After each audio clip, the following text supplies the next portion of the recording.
So what do we have here today? Today we have that Inventia MT100 GSM Gprs controller module and the MT UPS one. These two devices work hand in hand, and basically it's a controller for telemetry as well as the control of various systems that can be attached to it. So this device is capable of transmitting packets via the GSM Gprs system, so you can control it from the internet or via SMS, so you can switch on and off outputs, and as well as reading the status of the inputs via either the Gprs or the SMS functions. We have the inputs are Opto isolated. There are 8 of them or 16 depending on how you decide to use it. So you can configure any of the IOs to be an input or an output, and that's easy via the configuration software. And it has Opto isolated analog inputs. There you have them, 2 of them.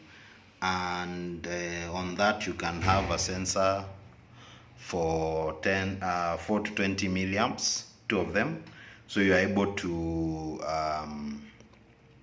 read temperature, read any other signal that can be presented on a 4 to 20 milliamps, like pressure, temperature, humidity, and any other similar values. So that's the the analog inputs, and they are Opto isolated, so very stable, very reliable reading of those outputs. Again, we have data logging capability with a resolution of 0.1 seconds.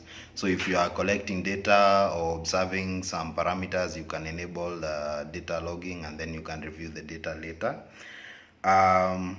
Okay, so it's configurable via Gprs, so you could configure the device, change the firmware, change the way it works remotely via Gprs, more like over-the-air updates, and the device is able to perform the functions differently without needing you to go to the field to configure.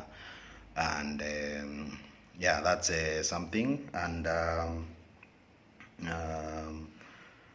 it's configurable via RS-232 as well. This is the port, and so with that one you just connect via computer to a serial port somewhere via USB serial converter, and you're able to configure all the parameters. The MT UPS is a UPS device that works with these devices. So you connect that to a 24 volts power supply, and on this other side here we have the battery.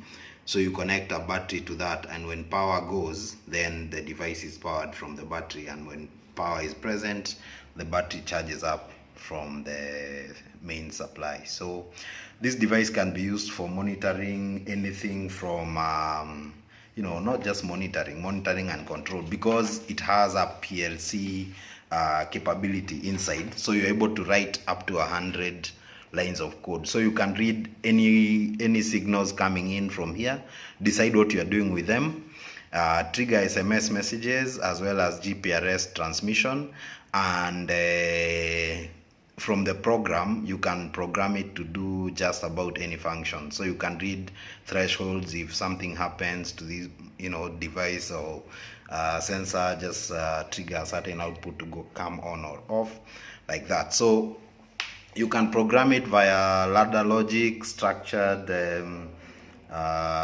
statement lists, as well as FBD, functional body diagram. So it's a very versatile device. I've used it on another project where we needed 2 stations to speak to each other. So we were able to achieve that, so that one station commands the other one to start or stop. So you're able to have machines communicating to each other, as well as a computer somewhere where the operator could be looking at the data coming in and seeing the status of the plant at any moment.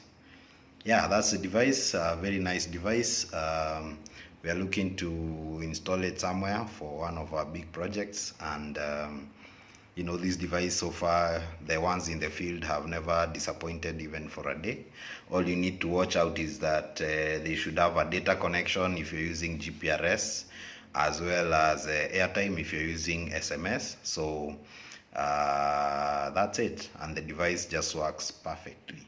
So right now we have errors here because of we've not installed SIM cards. So when we have SIM cards, we'll install it, and then that error will of course disappear. But now, as you can see, it's trying to initiate a startup, but it's not possible because of the SIM card. But now when we get the SIM cards, we'll install it, we'll do some few tests, and we'll make that video of that as well, so that you can see exactly how this device works. So you see the antenna comes with a long cable, so you can install it somewhere outside where